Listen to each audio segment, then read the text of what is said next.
எழும்பி பிரகாசிக்கும்படி ஆண்டவர் விரும்புகிறார். परमेश्वर चाहता है कि हम उठकर प्रकाशमान हो. ஆண்டவருடைய மகிமை தேவ ஜனத்தை மேல மூழ்கிறதா இருக்கிறது. परमेश्वर के लोगों के ऊपर परमेश्वर की महिमा जो ठहरती है. இருள் பூமியும் காரில் ஜனங்களை மூடும், தேவ ஜனத்தின் மேல தேவன் ஆவியானவர் தேவ பிரசன்னம் உதிக்கக்கூடியதா இருக்கிறது. और देख पृथ्वी तो अंधियारे और राज्य के लोग पर घोर अंधकार छाएगा.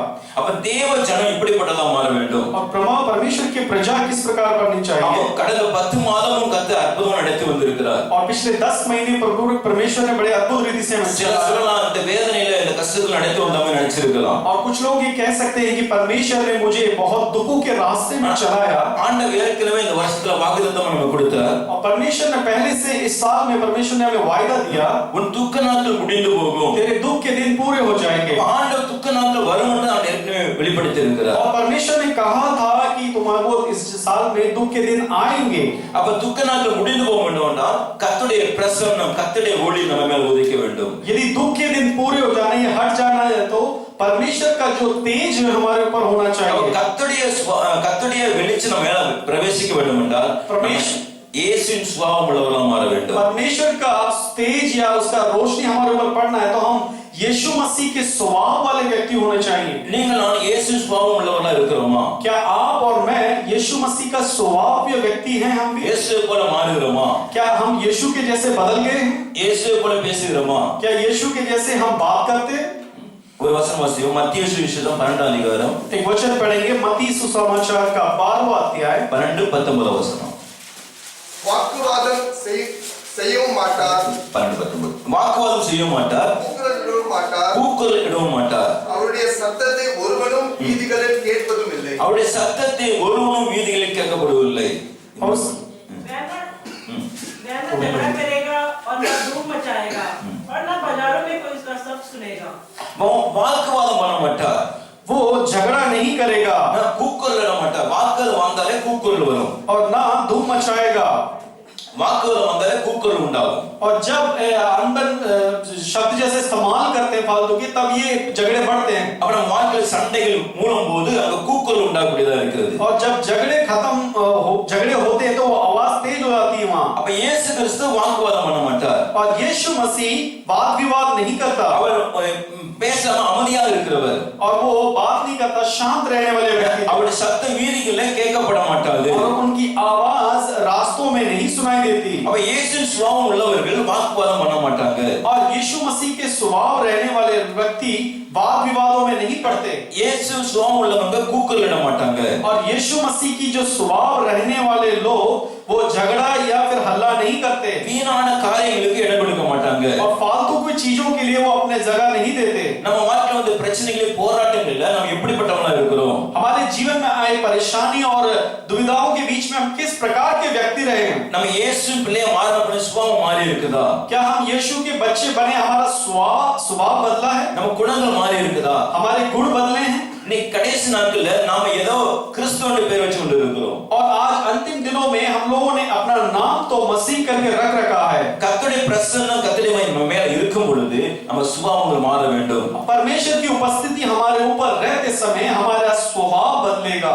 நம்ம இன்னும் பாருங்க மனுஷ சுபாவத்தோடு வாழ்ந்து கொண்டு இருக்கிறோம். अब भी हम जो मनुष्य के स्वभाव के साथ जीते हैं. அப்ப தேவ சுபாவம் மாற நம்ம என்ன செய்ய வேண்டும்? और परमेश्वर के स्वभाव बदलने के लिए हमें क्या करना चाहिए? அவருடைய வசனத்தை 100% நம்பணும். और उनके वचन को 100 गुना विश्वास करना चाहिए. கர்த்தருடைய உன் ஒளி வந்துனா கரெக்ட்டா வந்துரும். अगर परमेश्वर ने कहा है कि उसका प्रकाश तेरे ऊपर आएगा तो वह निश्चय आएगा. அப்ப காரணங்கள் ஜனங்களையும் இருள் பூமியை மூடும். ஆனா தேவ ஜனத்தின் மேல தேவனை உதிக்கிறவரா இருக்கிறார். लेकिन संसार के ऊपर हो सकता है घोर अंधकार अच्छा है, लेकिन परमेश्वर अपनी प्रजा को वो प्रकाशमान करेगा. தேவ ஜனத்துக்கு கவலையே இருக்கக்கூடாது. और परमेश्वर की प्रजा को चिंता नहीं होना चाहिए. இயேசு சுபாவம் மாறும் பொழுது यीशु के स्वभाव जैसे बदलते समय நமக்கு கவலை இல்லாம போகக்கூடியதா இருக்குது. और हमारी सारी दुख तकलीफ जो है वो हट जाता है. இயேசு எதுக்காக கவலைப்பட்டாரா? किसी चीज के लिए यीशु मसीह दुखित हुए? ஜனங்களை பத்தி கவலைப்பட்டார். वो लोगों को देखकर जरूर दुखी हुए थे. தேவைகளுக்கு ஒரு நாள் கவலைப்பட்டதே கிடையாது. और लेकिन अपनी जरूरतों के लिए कभी भी वो परेशान या दुखी नहीं हुए. தேவ பிள்ளைகள் நாமளும் நம்ம தேவைகளுக்கு கவலைப்படாம எல்லாம் தேவனோடு உறவாடும் பொழுது அந்த பிரச்சனைகளாம் கர்த்தர் மாற்றுகிறவரா இருக்கிறார். परमेश्वर की प्रजा हम भी अपनी जरूरतों के लिए दुखी ना होकर बल्कि परमेश्वर के संबंध में आने के समय सब कुछ परमेश्वर पूरा करेगा। வாசிக்கணுமா? மனுஷ சுபாவம் உள்ளவங்க தான் இருக்கிறோம். 1 கொரிந்தியர் 3ஆம் அதிகாரம் और पहला कोरिन्थियों का 3 अध्याय हम पढ़ेंगे। 1-2 வசனம் அடிச்சுக்குமா? மேலும் சகோதரரே, நான் உங்களை ஆவிக்குரியவர்கள் என்று எண்ணி உங்களுடனே பேசக்கூடாமல் மாமிசத்துக்குரியவர்கள் என்றும் கிறிஸ்துவுக்குள் குழந்தைகள் என்றும் எண்ணி பேச வேண்டியதாயிற்று. நீங்கள் பலனில்லாதவர்களானதால் உங்களுக்கு போஜனம் கொடாமல் பாலை குடிக்க கொடுத்தேன். இன்னமும் நீங்கள் மாமிசத்துக்குரியவர்களாய் இருக்கிறபடியால் இப்பொழுது உங்களுக்கு பலன் இல்லை. हे भाइयों, பொறாமையும் வாக்குவாதமும் வேதங்களும் உங்களுக்கு இருக்கிறபடியால் மனுஷ மார்க்கமாய் நடக்கிறீர்கள் அல்லவா? மாம்சத்துக்குரியவர்களாய் இருந்து மனுஷ மார்க்கமாய் நடக்கிறீர்களான்னு சொல்றாரு. भाइयों, मैं तुमसे इस रीति से बातें ना कर सका जैसे आत्मिक लोगों से, परंतु जैसे शारीरिक लोगों से, शारीरिक लोग उनसे जो मसीह में बालक है। मैंने दूध पिलाया, अन्न ना खिलाया, क्योंकि तुम उसको नहीं खा सकते थे, वरन अब तक भी नहीं खा सकते हो। இப்போ வேற என்ன சொல்றது? நீங்க ஆவிக்குரியவர்கள் இருந்தாலும் आप आत्मिक होते हुए भी இன்னும் குழந்தைகள் போலவே நம்ம இருக்கிறோம். लेकिन अभी भी बालकों के समान, बच्चों के समान हैं। குழந்தைகள் போல பால் குடிச்சு கொண்டு இருக்கிறோம். बच्चों के समान हम दूध पी रहे हैं। குழந்தைகள் போல சுபாவமுள்ளவர்களா இருக்கிறோம். हम बच्चों के स्वभाव के साथ हैं। அப்போ மனுஷ மார்க்கத்தில் நடந்தா அந்த சுபாவம் தான் வரும் நமக்கு. मनुष्य के मार्ग में हम चलेंगे तो वैसा ही स्वभाव आएगा। அப்படி இருக்கிற பொறாமையும் வாக்குவாதமும் போதங்களும் உங்களுக்கு இருக்கிறபடின்னு சொல்லுகிறது. इसीलिए आप तो शरीर के हो, इसलिए कि जब तुम में झगड़े और डह और झगड़े और क्योंकि तुम शारीरिक नहीं और मनुष्य की रीति पर नहीं चलते। ஆவிக்குரிய பிள்ளைகள் நடக்கும்போது இந்த பொறாமை வாக்குவாதத்தை விட்டு விலகி வருவோம். हम जब आत्मिक लोग होंगे तब हमारे अंदर डह और झगड़े नहीं होंगे। ஆபிரகாம் லோத்தையும் பார்க்கும்போது பாருங்க, ஆபிரகாம் லோத்து பிள்ளைங்க அவங்க வேலைக்காரங்க வாக்குவாதம் வந்துச்சு. और अब्राहम और लोत के समय में उन दोनों के बीच में वाद विवाद हुआ। ஆவிக்குரிய விட்டு கொடுத்து தன்னை கடந்து போனான். और जो आत्मिक था उसने उस चीज को थोड़ा सा जगह दिया, उसमें समझौता किया उसने। அப்போ வாக்குவாதம் பண்ணும்போது ஆசீர்வாதத்தை இழந்து போறோம். लेकिन जब हम वाद विवाद करते हैं तो आशीष को खो देते हैं। பாருங்க, லோத் வந்து குடும்பம் வாக்குவாதம் பண்ணாங்கன்னா அவங்க தனியா ஒரு தேசத்தை தெரிந்து கொண்டு கடந்து போனாங்க. लेकिन लोत को देखते समय उसने वाद विवाद किया और उसके बाद जो अपना एक अलग देश को चला गया। பார்க்க अरुமையான இருக்கிற ஒரு ஏதேன் தோட்டத்தை போல கண்டு கடந்து போனாங்க. और उसने देखा, देखने में सुंदर एदोम के बगीचे, ईदन के बगीचे के जैसे हैं करके उसने देखकर उस जगह को जाना चाहा। கொஞ்ச நாள்ல அது எல்லாமே சாம்பல் அழிஞ்சு போயிடுச்சு. और थोड़े दिनों में वो सब कुछ राख बन गया, मिट गया। கர்த்தரே அதை அழிச்சு விட்டார். परमेश्वर ने ही उसको मिटा दिया। மனுஷ சுபாவம், மனுஷ காரியங்கள், மனுஷ மார்க்கமா கடந்து போகும்போது இந்த ஆசீர்வாதம் இழந்து போறோம். और मनुष्य के स्वभाव, मनुष्य की चाल चलते समय हम वो आशीषों को खो देते हैं। அப்ப கர்த்தர் வாக்குத்தத்தம் கொடுத்த உண்மைதான். परमेश्वर ने वायदा दिया है, वचन दिया, वो सच है। ஏன் நிறைவேறல? लेकिन क्यों पूरा नहीं हुआ? மனுஷ மார்க்கத்தை விட்டு வெளியே வர வேண்டும். हमें मनुष्य के मार्ग से, रास्तों से अलग होना चाहिए। மனுஷ சுபாவத்திலிருந்து வெளியே வர வேண்டும். अभी भी हमें मनुष्य के स्वभाव से बाहर आने की जरूरत है। இன்னும் குழந்தை சுபாவத்திலிருந்து வெளியே வர வேண்டும். और बालकों के स्वभाव से भी हमें बाहर आना है। அந்த மூணாம் வசனம் பாருங்க, तीसरे वचन में நீங்கள் மாமிசத்துக்குரியவர்களா இருந்து மனுஷ மார்க்கம் நடக்கிறது அல்லவா அப்படிங்கிறார்.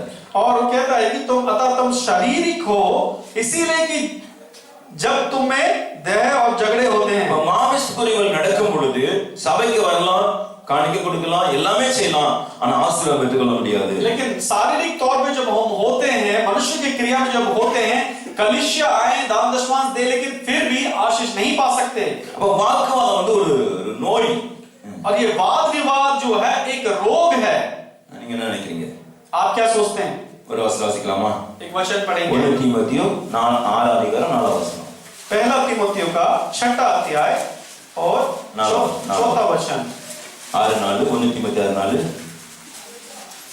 तो अभिमानी हो गया और कुछ नहीं जानता, वरन उसे विवाद और शब्दों पर तर्क करने का रोग है, जिससे डाह और झगड़े और निंदा की बातें और बुरी बुरी संदेह और उन मनुष्य के व्यर्थ रगड़े झगड़े उत्पन्न होते हैं, जिनकी बुद्धि बिगड़ गई है और वे सच्चे से विहीन हो गए हैं, जो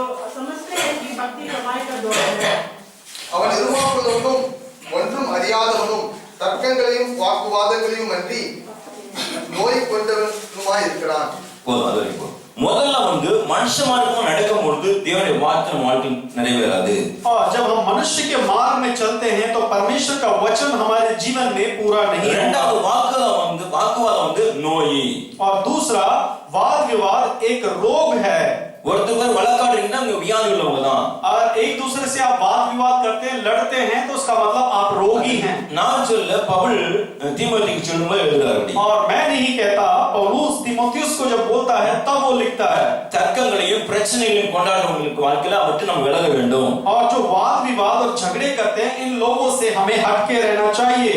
அப்ப நல்லா பாத்துக்கணும், வாக்குவாதம் பண்றாங்கன்னா அவங்களுக்கு வியாதி இருக்குது, அந்த வியாதிக்கா ஜெபம் பண்ணணும். और यदि वो वाद विवाद करते हैं तो हमें समझ लेना चाहिए वो रोगी है और उनके लिए हमें प्रार्थना करना है।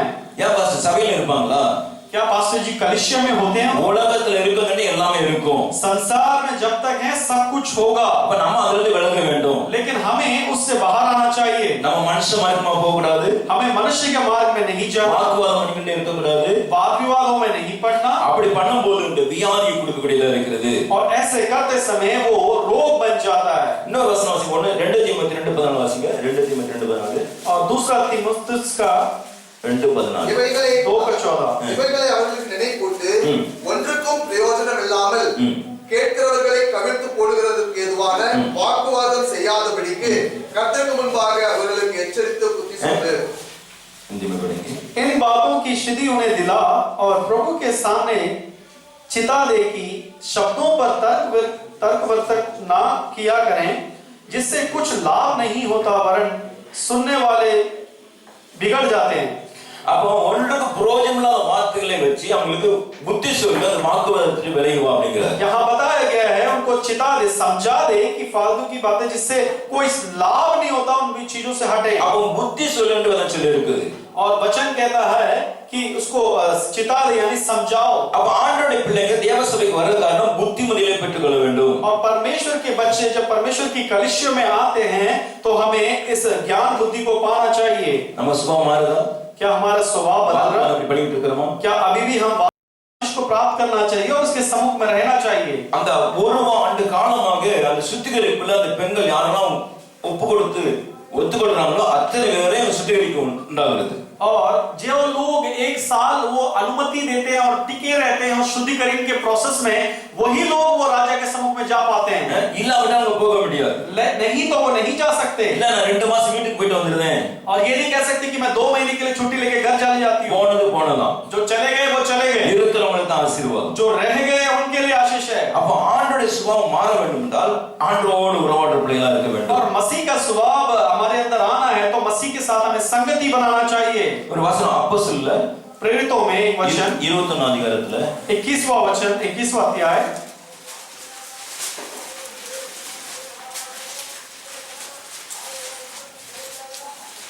लास्ट புறஜாதிகளிடத்தில் இருக்கிற 24 வசனம். 24वां वचन அவர்கள் நீ சேர்த்து கொண்டு அவர்களுடனே கூட சுத்திகரிப்பு செய்து கொண்டு அவர்கள் தரிசனம் பண்ணி கொள்வதற்கு செல்லுமானதை செலவு செய்யும். அப்படி செய்தால் 26 வசனம் 26. அப்பொழுது பவுல் அந்த மனுஷரை சேர்த்துக் கொண்டு மறுநாளிலே அவர்களோடு கூட தானும் சுத்திகரிப்பு செய்து கொண்டு தேவாலயத்தில் பிரவேசித்து அவர்களின் ஒவ்வொருவருக்காகவும் வேண்டிய பலி செலுத்தி தீரும் அளவும் சுத்திகரிப்பு நாட்களை நிறைவேற்றுவேன் என்று அறிவித்தார். எத்தனை நாள்? 7 நாள் சுத்திகரிப்பு. 7 दिन शुद्धिकरण में लगा। பவுல் ஒரு ஊழியக்காரனா, पौलुस एक सेवक ही था அவனும் சேர்ந்து சுத்திகரிக்கப்பட்டான். और वो भी उनके साथ वो शुद्धिकरण के प्रोसेस में हुआ। விசுவாசி மாத்திரல்ல ஊழியக்காரன் சேர்ந்து சுத்திகரிக்கப்பட வேண்டும். और इसका मतलब ये है कि विश्वासी नहीं सेवक लोग भी परमेश्वर के दास भी शुद्धिकरण में होना है। சுத்திகரிப்பு இருக்கும்போது தான் இயேசுவின் சுபாவம் மாற முடியும். उस शुद्धिकरण के प्रोसेस में जब हम होंगे तभी यीशु का स्वभाव हमारे अंदर आएगा। அந்த 26 வசனம் திரும்ப வாசிங்க பார்க்கலாம். और उसमें 27वां वचन दोबारा पढ़ेंगे। அந்த 7 நாட்கள் நிறைவேறி வருகையில் ஆசியா நாட்டிலிருந்து வந்த யூதர்கள் அவனை தேவாலயத்திலே கண்டு ஜனங்கள் எல்லாரையும் எடுத்துவிட்டு அவன் மேல் கை போட்டு இஸ்ரவேலரே உதவி செய்யுங்கள், நம்முடைய ஜனத்திற்கு வேத பிரமாணத்திற்கும் இந்த ஸ்தலத்திற்கும் விரோதமாக எங்கும் எல்லாருக்கும் போதித்து வருகிறவன் இவன்தான். அப்போ இவன் சுத்திகரிப்பு பண்ணி இருக்கும்போது அங்க இருக்க ஜனங்கள்லாம் அவனுக்கு வாக்குவாதம் பண்ணிக்கிட்டு இருக்காங்க. और जब ये शुद्धिकरण कर 7 दिन वहां पे शुद्धिकरण के बाद वहां था तो वहां लोग इससे वाद विवाद कर रहे हैं। அப்ப பாருங்க, இயேசு சுபாவம் உள்ளவங்க தன்னைத்தானே தாழ்த்தி ஒப்பு கொடுக்கிறவங்களா இருப்பாங்க. और जब यीशु का स्वभाव जिसके अंदर होगा वो अपने आप को दीन कर सौंपेगा। அப்ப நீங்க சுத்திகரிக்கப்பட்டவங்களா இருக்கிறீங்களா? आप क्या शुद्धिकरण किए हुए लोग हैं?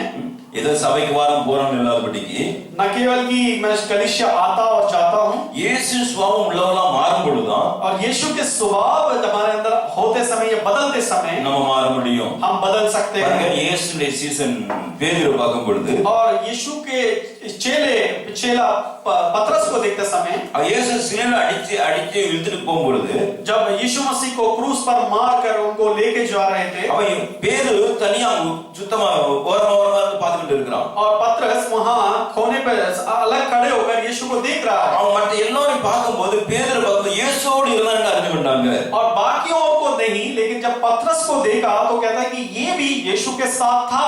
அவன் பேதுரு அவர் சத்தியம் பண்ணவும் அவர் சபிக்கும் தொடரணும் வாசிக்கிறோம். और वचन में ऐसा हम पढ़ते हैं कि पतरस लेकिन कसम खाने लगा और शाप देने लगा। அப்ப இயேசுவோடு நம்ம இருந்தா ஒரு சுபாவம் நமக்குள்ள கண்டிப்பா இருக்கணும். लेकिन यीशु के अंदर हम होते समय तो उसका स्वभाव भी जरूरी हमारे अंदर होना चाहिए। கிறிஸ்துவின் பிள்ளைகளா ஆகும்போது நிச்சயமா ஒரு சுபாவம் நமக்குள்ள வர வேண்டும். हम मसीह के बच्चे हम जब बनते हैं तब निश्चय मसीह का स्वभाव भी हमारे अंदर होना चाहिए। அதான் ஆகேஸ்வருக்கு ராஜாதியா தயார் பண்றதுக்கு அந்த ராஜமகள்ல சுத்திகரிக்கப்பட்ட கும்பலாக அங்க கொண்டு போக முடியும். और उस राजा को जिसमें हमने इस तरह में देखा कि उस राजा के लिए जब वो कन्या तैयार होती है तो साल भर के प्रोसेस के बाद ही वो राजा के पास जाती है। அப்ப தேவ பிள்ளைகள் நம்ம வாழ்க்கையில நம்மள சுத்திகரிக்கப்படும் போது ராஜாவா இயேசுவை சந்திக்க முடியும். और उसी प्रकार परमेश्वर के बच्चे हम जब शुद्धिकरण करा जाएंगे तब ही यीशु राजा के सामने हम जाके खड़े होंगे। நம்ம வாக்குவாதமும் சண்டைகளும் பொறாமைகளும் இருந்தா இயேசு சுபாவம் நமக்குள்ள வராது. हमारे अंदर वाद विवाद झगड़े और सांसारिक स्वभाव जब होगा तो हम यीशु के स्वभाव को प्रकट नहीं कर सकते और ना ही वो आएगा हमारे अंदर। ஒவ்வொரு விசுவாசி இயேசு சுபாவம் உள்ளவங்களா மாற வேண்டும். हर एक विश्वासी यीशु का स्वभाव के अंदर होना चाहिए। நம்மளை பார்க்கிறவங்க கர்த்தரை பார்க்க முடியாம செய்ய வேண்டும். हमें जो देखते हैं वो मसीह को देखने के जैसे हमें बनना चाहिए। ஒரு வசனம் வாசிங்க, யோவான் சுவிசேஷத்துல 6 அதிகாரம் और एक वचन पढ़ेंगे यूहन्ना का 6 अध्याय 6:52 வசனம். यूहन्ना 6:52। यूहन्ना அப்பொழுது 6:52।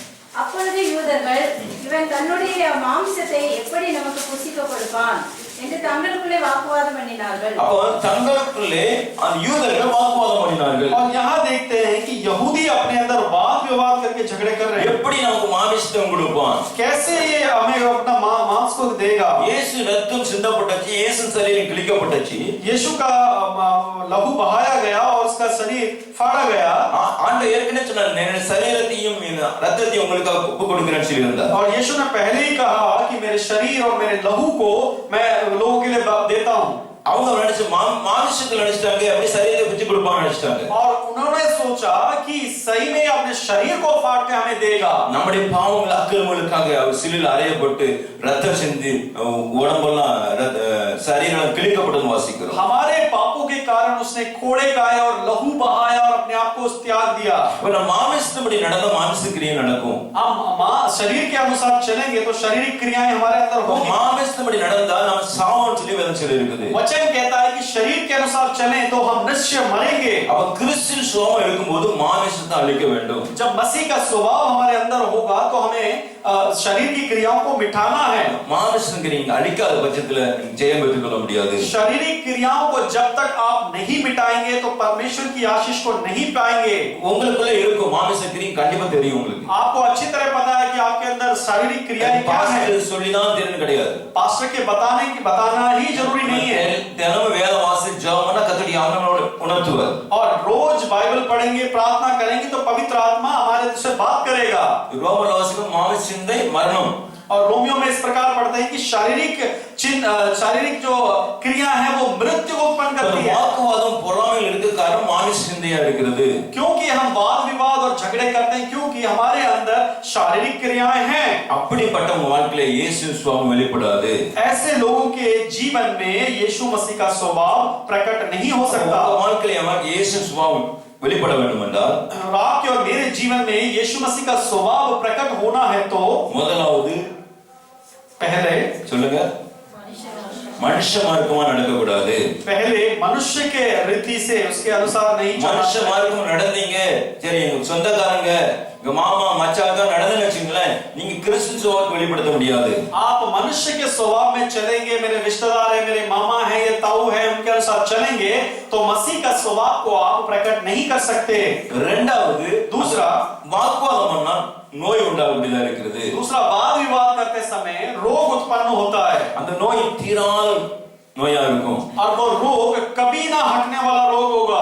அப்ப தேவனுடைய பிள்ளைகளா மாறிக்கொண்டு இன்னும் கஷ்டம் இன்னும் பிரச்சனை காரணமே அந்த வாக்குவாதம் தான். और परमेश्वर की बच्चे बनने के बावजूद भी अब भी परेशानी तकलीफ दिक्कत है तो वो कारण ये है कि हम हमारे अंदर वो स्वभाव अभी नहीं இந்த गया। 16 மாதத்துல ஒரு தீர்மானம் எடுக்க நீங்க பிளான் பண்ணுங்க. इस 11वें महीने में एक निर्णय लेने के लिए आप निर्णय लें।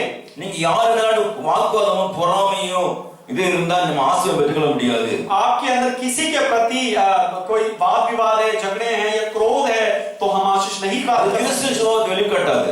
वो मसीह के स्वभाव को प्रकट नहीं करेगा। அப்ப அதை அது ஃபுல்லா அழிக்க வேண்டும்.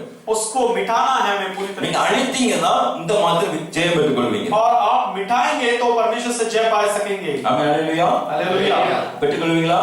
पाएंगे। நோய் இருக்குதா? क्या है आपके अंदर रोग? டாக்டர் வந்து செக் பண்ணுமா? डॉक्टर को आके चेक करने की जरूरत है। நீங்க வசனத்தை ஒழுங்கா பண்ணி கர்த்தர் உங்களை வெளிப்படுத்துவார். आप वचन को ठीक से पढ़ें, परमेश्वर आपको प्रकाशन देगा। ஒருத்தர் இன்னொருத்தர் பேசாம இருக்கிறதே ஒரு பெரிய வியாதி. और एक दूसरे से हम जो बात नहीं करते हैं वही एक बहुत बड़ा रोग है। கண்ட சகோதரன்ட்ட பேசாம காணா தேவன்ட்ட எப்படி பேச முடியும்? जो हम देखते हैं आमने सामने उस भाइयों से हम प्रेम नहीं करते, जो अंधे के परमेश्वर से हम कैसे प्रेम कर सकते हैं? அந்த வியாதினாலதான் அடைபட்டவங்களா இருக்கிறாங்க. उस रोगों के कारण ही वो बंधे हुए हैं। அந்த வியாதியை சுகமாக்க தேவன் அனுகிரகம் பண்ணுவாராக. उस रोग को ठीक करने के लिए परमेश्वर सहायता करे। மூன்றாவது உபதேசத்துல நம்ம சரியா இருக்க வேண்டும். और तीसरा, उपदेशों में हमें ठीक होना இவங்க चाहिए। என்ன சொல்ல நான் என்ன கேட்கணும் இருக்க கூடாது. और ये नहीं कहना कि ये क्या कहेंगे और मुझे क्या मानने की जरूरत है। வேத வசனத்தின்படி நடக்க வேண்டும். वचन के अनुसार चलना चाहिए। கிறிஸ்துவின் சுபாவம் நமக்குள்ள வர வேண்டும். परमेश्वर का स्वभाव, मसीह का स्वभाव हमारे अंदर आना चाहिए। யூதர்கள்லாம் பவுலை குறித்து பேசும் பொழுது இவன் இப்படிப்பட்ட பேசிக்கிட்டு இருக்கிறான்னு சொல்லி அவங்க விரோதமான வாக்குவாதம் பண்ணாங்க. और यहूदी लोग जब पौलुस को देख के बोले कि यह ऐसे बात कर रहा है, उसका विरोध करने लगे। அப்ப நம்ம ஒருத்தருக்கு ஒரு வாக்குவாதம் பண்ணிக்கிட்டு இருந்தா தேவ பிரமாணத்தை இழந்து போயிருவோம். और हम एक दूसरे से वाद विवाद करते रहेंगे तो परमेश्वर के उपदेश या प्रमाणों को खो देंगे। ஆகையால ஒவ்வொரு நாளும் அவர் சமூகத்தில் சுத்திகரிக்கிற பிள்ளைகளா மாற வேண்டும். और इसीलिए हर एक दिन परमेश्वर के सम्मुख में हमें शुद्धिकरण करना अपने आप को। பாட்டு பாடும் சுத்திகரினாதா அப்படின்னு பாட்டு பாடி இருப்போம். और हम गीत जरूर गा सकते हैं कि हमें शुद्ध कर परमेश्वर। ஜனங்களுக்காக பாஸ்டருக்காக நம்ம பாடி இருந்தா அது ஆசீர்வாதம் இழந்து போயிருவோம். और कलीसिया के लोगों के लिए या पास्टर के लिए हम अगर ये ऐसे गीत गाए हैं तो हम आशीष को खो देंगे। அதான் சீசர்கள் அந்த மேலோட்ட அறையில காத்திருந்து தன்னை சுத்திகரித்துக் கொண்டார்களாம். और चेले उस ऊपरी कोठरी में कक्ष में वो अपने आप को शुद्धिकरण करने लगे थे। அங்க காத்திருங்க பரிசுத்தவான் வருவான்னு சொன்னார். और वो बाट जोड़ रहे थे, इंतजार कर रहे थे कि पवित्र आत्मा वो आएगा। கர்த்தர் சவுலை சந்தித்த முன்பதாக அவனும் மேல் வீட்டு அறையில காத்திருந்தான். और जब परमेश्वर ने पौलुस को मिले तब भी वो ऊपरी कक्ष में वो बैठा हुआ था। சுத்திகரிக்கப்பட்ட முன்பதாக தான் இயேசு ஊழியத்தை செய்ய முடிஞ்சது. और उसके शुद्धिकरण के बाद ही मसीह के सेवा को उसने करने पाया। நீங்க நானும் சுத்திகரிக்கப்பட ஆயத்தமா இருக்கிறோமா? और आप और मैं भी क्या हम शुद्धिकरण के लिए तैयार हैं? சுத்திகரிக்காத பட்சத்துல நம்ம குடும்பங்கள ஆசீர்வாதம் இழந்து போயிருவோம். जब तक हम शुद्धिकरण नहीं होंगे तो हमारे परिवारों में आशीष नहीं आएगा, हम खो देंगे। இந்த காலையில எல்லாம் நம்ம அர்ப்பணிப்போமா? इस सुबह के समय में हम सब अपने आप को सौंपेंगे। எல்லாரும் ஒப்புக்கொடு ஜெபம் பண்ண போறோம். सब हम अपने आप को सौंपेंगे। இருள் ஜனங்களின் காரில் பூமி மூடும். और अंधकार, घोर अंधकार लोगों को ढकेगा, உண்மையே கர்த்தர் உதிப்பார். लेकिन तेरे ऊपर परमेश्वर का प्रकाश தேவ आएगा। ஜனத்தை மேல கர்த்தர் உதிக்க வேண்டும் என்றார். परमेश्वर के के प्रजा के ऊपर परमेश्वर का तेज आना है तो நல்லா ஒப்பு கொடுத்து ஜெபிக்க போறோம். हम सब सौंप के प्रार्थना करेंगे கடந்த அந்த நாட்களை மறந்துடுங்க. और जो चले बीते हुए समय को आप भूल जाइए இந்த 11 மாதத்துல கர்த்தர் நடத்துங்கப்பா. और इस 11वें महीने में परमेश्वर आप हमें चलाएं। இதுவரை வாக்குவாதம் பண்ணி வந்தா விட்டுடுங்க. अब तक यदि आपने वाद विवाद किया तो आप छोड़ दीजिए। பொறாமை கூட விட்டுடுங்க. यदि आपने किसी के विरुद्ध ईर्ष्या किया तो छोड़ दीजिए। உங்களை சுத்திகரித்துக் கொள்ளுங்க. आप यीशु के सम्मुख में अपने आप को शुद्धिकरण करिए। சுத்திகரித்துக் கொள்ளும்போது பிதாவாகிய தேவன் குமாரன் கிறிஸ்துவின் மகிழ்ச்சி அடைவார். और जब आप अपने आप को शुद्धि करेंगे तो पिता पुत्र के अंदर वो महिमा पाएंगे। அப்ப கிறிஸ்துவின் சுபாவம் இருந்தா தான் எல்லாம் மாற முடியும். और परमेश्वर मसीह का स्वभाव जब होगा तभी ये सब कुछ हो जाएगा। சபை கூடுவதிலே விட்டு விடுவது போல் நீங்க விட்டு விடாம இருங்க. और कुछ लोग कलीसिया की जो एकत्रित होना है, झुंड का एकत्रित होना, उसको छोड़ देते हैं। उस प्रकार तुम ना छोड़ें। ஞாயிற்றுக்கிழமை தான் அங்க ஏதாவது ஒரு வேலை வரும். और सिर्फ रविवार को संडे को दिन ही कोई काम आएगा। இது பிசாசு கொடுக்கிற தந்திரம். ये सारा शैतान देने वाला एक योजना है। மனுஷ மார்க்கமா நடந்தா தான் போவீங்க. और मनुष्य के मार्ग में चलेंगे तो ऐसा ही करेंगे आप। இயேசு சுபாவம் உள்ளவங்களா இருந்தா लेकिन यीशु के स्वभाव जब आपके अंदर होगा, கர்த்தருக்கு முதலாம் இடத்தை ஒப்பு கொடுப்பீங்க. परमेश्वर को पहला स्थान देंगे। கர்த்தருக்கு முதலாம் இடத்தை ஒப்பு கொடுக்கும்போது இயேசு சுபாவம் உங்களுக்கு தானா வரும். जब परमेश्वर के लिए पहला स्थान आप दे देंगे तो परमेश्वर आपके जीवन में आशीष करेगा। இயேசு எல்லாம் அர்ப்பணிச்சோம் பண்ணுமா. आप सभी यीशु के सम्मुख में अर्पित करके प्रार्थना करेंगे। ஸ்தோத்திரம். எல்லாம் ஒரு வாய் திறந்து சொல்றோம். நீங்க மனுஷ மார்க்கம் நடக்க மாட்டேன்னு ஒப்பு கொடுங்க. आप सभी अपने मुंह खोल के कहें कि मैं मनुष्य के मार्ग में नहीं चलूंगा, உலகத்தார் போல இருக்க மாட்டேன்னு ஒப்பு கொடுங்க. संसारिक व्यक्ति के जैसे नहीं रहूंगा, என் வேறுபாட்டு ஜீவிதத்துல வரவேன்னு சொல்லி ஒப்பு கொடுங்க. मैं अलग क्या हुआ जीवन में बिताऊंगा करके। ஆண்டு உங்களுக்கு இந்த பூச்சகத்துல எல்லா ஜனங்களையும் உங்களை ஏன் வேறுபடுத்தான்னு அவருக்கு சொந்த ஜனமா இருக்க முடியாது. और परमेश्वर में संसार में बहुत सारे लोग हैं, फिर भी आपको क्यों चुना? क्योंकि वो अपने आप आपको अपना निज भाग, अपना एक संतान के तौर पे चुनना चाहता है। பீலையாம் தீர்க்கதரிசி ஜனங்களை சபிக்க வரும் பொழுது அவனால சபிக்க முடியல. बालाम जो नबी जो है, और वो जो लोगों को भविष्यवाणी करने आया, विरुद्ध भविष्यवाणी करना आया तो नहीं हुआ। அந்த ஜனங்களை ஆசீர்வதிக்கதே கர்த்தர் சித்தம் கொண்டான்னு சொன்னான். और उसने कहा कि इस प्रजा को आशीष करना ही परमेश्वर की मर्जी है। பாலை எவ்வளவு அழகானவை என்று சொல்கிறான். और वो कहता है कि इज़राइल का चौकट कितना सुहाना है। அது ஆசீர்வதிப்பதே கர்த்தர் விரும்புகிறார் என்று சொல்கிறான். उसको आशीषित करना ही परमेश्वर चाहता है। தேவனுடைய சுபாவம் நமக்குள்ள இருக்கும்போது, परमेश्वर का स्वभाव हमारे अंदर होते இயேசு समय, சுபாவம் நமக்குள்ள இருக்கும்போது यीशु का स्वभाव हमारे अंदर होते ஒருவனும் समय, அவனை அடிக்க முடியாது. कोई भी हमें नहीं जीत सकता। நம்ம சொல்லறது கூட எவனா எனக்கு என்னமோ பண்ணிட்டான் ஒண்ணுமே பண்ண முடியாது உங்களால. आप ये नहीं कहें कि किसी ने कुछ कर दिया, कोई कुछ नहीं कर पाएगा। உங்க மேல ஒருவன் கை போட முடியாது. आपके ऊपर कोई भी हाथ नहीं डाल सकता। சொன்னா உண்மை கண்ணை வைத்து உனக்கு ஆலோசனை சொல்லுவான்னு சொல்லி இருக்கிறார். उसने कहा कि तेरे ऊपर अपनी आंख लगाकर मैं तुझे योजना दूंगा। வாக்குவாதத்தை விட்டுட்டு வெளியே வரும் பொழுது, हम वाद विवाद को छोड़कर बाहर आते समय, வாக்குவாதம் என்ற நோயை விட்டு வெளியே வரும் பொழுது, उस वाद विवाद के रोग को छोड़कर बाहर आते समय, பலவிதமான உபதேசங்களை கேட்டு நம்ம சிதறி போகாதபடிக்கு வெளியே வரும் பொழுது, और बहुत सारे उपदेशों को सुनकर हम बिखर ना जाएं, அவருடைய சுத்திகரிப்பை பெற்றுக் கொண்டு உள்ள வரும் பொழுது, और उसके शुद्धिकरण को पाकर हम अंदर आते समय, ராஜா நம்மள மகிழ்ச்சியா இருப்பார். और राजा हमसे प्रसन्न होगा। ஆண்டவரே இந்த கேட்ட வார்த்தை நீங்க தாத்துறோமப்பா. हाँ, परमेश्वर सुने वचन के अनुसार हम अपने आप को दीन कर ले प्रभु। 11 மாதத்துடைய சம்பதங்களை அர்ப்பணிக்கிறோம். इस 11वें महीने में हम अपने आप को दीन करके सौंप दे प्रभु। இந்த மாதத்துல கர்த்தரே எங்க மேல உதிக்க வேண்டும் நம்ம ஜெபிக்கிறோம். इस महीने में परमेश्वर ही हमारे ऊपर उदय होना चाहिए प्रभु। கர்த்தரே எங்களுக்கு விருட்சமா இருக்கும்படி ஒப்பு கொடுக்கிறோம். परमेश्वर ही हमारा उजियाला होना चाहिए प्रभु। 11 மாசத்துக்கு கர்த்தர் முழுமையாக ஒப்பு கொடுத்து நம்ம கொடுத்து ஆசீர்வாதம் ஜெபிக்கிறோம். इस 11वें महीने में हम पूरी तरीके से अपने आप को सौंप के परमेश्वर को आशीष करने के लिए हम प्रार्थना करेंगे। இதுவரைக்கும் கண்ட துன்பங்கள் பிரச்சனை நீ காண மாட்டேங்கிற விசுவாசம் நம்ம ஜெபிக்கிறோம். और अब तक हमने जो दुख कलेश परेशानी देखी अब नहीं देखेंगे करके विश्वास करके प्रार्थना करते இந்த மாதம் கர்த்தரே முன்னின்று நடத்தும்படி ஒப்பு கொடுக்கிறோம். इस महीने को परमेश्वर ही हमारे आगे खड़े होकर हमें इस महीने में चलाने के लिए हम प्रार्थना கேட்ட करेंगे। வார்த்தைப்படி தங்கள் பிள்ளைய மனந்திரமும் தேவனுக்கு பிரயோஜனமுள்ள ஜனமா மாற ஒப்பு கொடுத்து ஜெபிக்கிறோம். और सुने हुए वचन के अनुसार परमेश्वर के बच्चे मन फिराने के लिए और उनके अनुसार चलने के लिए सहायता करेंगे। எங்களை ஒவ்வொருத்தருக்கும் இயேசுவின் சுபாவம் மறுபடி அர்ப்பணிக்கிறோம். हमारे अंदर हर एक के अंदर यीशु का स्वभाव आने के लिए हम வேறுபாட்டின் ஜீவிதத்தில் ஜீவிக்கணும் அர்ப்பணிக்கிறோம். हम अपना एक अलग किया हुआ जीवन बिताने के लिए अर्पित करते हैं। எங்களை காண்கிற உண்மை காணும்படி நாங்கள் ஒப்பு கொடுக்கிறோம். हमें जो देखते हैं वो आपको देखने पाए प्रभु। வந்திருக்கிற ஒவ்வொரு குடும்பத்தையும் கரத்துல அர்ப்பணிக்கிறோம் ஐயா. आए हुए हर एक परिवार को हम आशीषित करते குடும்ப प्रभु, குடும்பமாய் பேர் பாய் ஆசீர்வதிப்பீராக. और अलग अलग रीति से पारिवारिक रीति से सबको आशीषित करिए प्रभु। தேசத்துல கொரோனா பரவுதுன்னு சொல்லி கொண்டு இருக்கிறாங்க நிறைய. और कहते हैं कि प्रभु इस संसार में देश में कोरोना की वो बढ़ रहा है कि அன்றே உம்முடைய கிருபை எங்க மத்தியில இருக்கும் பொழுது लेकिन परमेश्वर आपके अनुग्रह हमारे बीच में होने எல்லா से வற்றிலும் எங்களுக்கு ஜெயம் கொடுப்பீங்க. सारे रोगों से हमें विजय देंगे प्रभु। உம்முடைய சமூகத்தினால எங்களை ஒவ்வொருத்தரும் நிரப்புவீராக. आपके समुख से आपके उपस्थिति से हम सबको भर दीजिए இந்த प्रभु। மாதம் முழுதும் ஆசீர்வாதமா இருக்க ஒப்புக் கொடுக்கிறோம். इस महीने पूरा आशीषित होने के लिए हम समर्पित இந்த करते மாச हैं। பிரயாணங்கள் ஆசீர்வதிக்கப்படட்டும். इस महीने के यात्राओं को आप आशीषित இந்த करिए மாச प्रभु। ஊழியங்கள் ஆசீர்வதிக்கப்படட்டும். इस महीने की सेवाओं को आशीषित இந்த करिए प्रभु। மாதத்தோட எல்லா தேவைகளும் சந்திக்கப்படட்டும். इस महीने के सारी जरूरतों को आप पूरा करें प्रभु। ஒன்றத்தின் குறையில்லாம எல்லா நிறைவான ஆசீர்வாதத்தை பெற்றுக்கொள்ள ஒப்புக் கொடுக்கிறோம். किसी चीज की कमी ना हो, सारी चीज की भरपाई हो प्रभु। புதிதா வந்த சகோதரி பிள்ளைங்களை நாம செபிக்கிறோம். नए आए हुए बहनों के लिए प्रार्थना करते அவங்களை हैं। கர்த்தர் இந்த தேசத்துல வச்சு பயன்படுத்தணுமா நம்ம செபிக்கிறோம். परमेश्वर उनको इस देश में उपयोग करने के लिए इस्तेमाल करने की தனிமையில் प्रार्थना இல்லாதபடிக்கு சபையோடு இணைந்து தேவநாமத்தை மகிமைப்படுத்த உதவி செய்வீராக. परमेश्वर अलग नहीं, परमेश्वर के कलीसिया के साथ मिलकर करने के लिए आप सहायता मदद ஒன்று करें। கூடி உன் நாமத்தை மகிமைப்படுத்த हम அர்ப்பணிக்கிறோம். सब मिलकर परमेश्वर के नाम की महिमा करने के लिए எல்லா प्रार्थना करते हैं। துதிகளும் உமக்கு செலுத்துகிறோம். सारी स्तुति आदर महिमा हम आपको देते हैं प्रभु। இயேசுவின் நாமத்தில் பிதாவே. यीशु के नाम से पिता ஆமென். என் ஆத்துமாவே கர்த்தரை ஸ்தோத்திரி, உள்ளமே பரிசுத்தநாமத்தை ஸ்தோத்திரி. என் ஆத்துமாவே கர்த்தரை ஸ்தோத்திரி, கர்த்தர் சகல உபகாரங்களையும் மறவாதே. ஆமென்.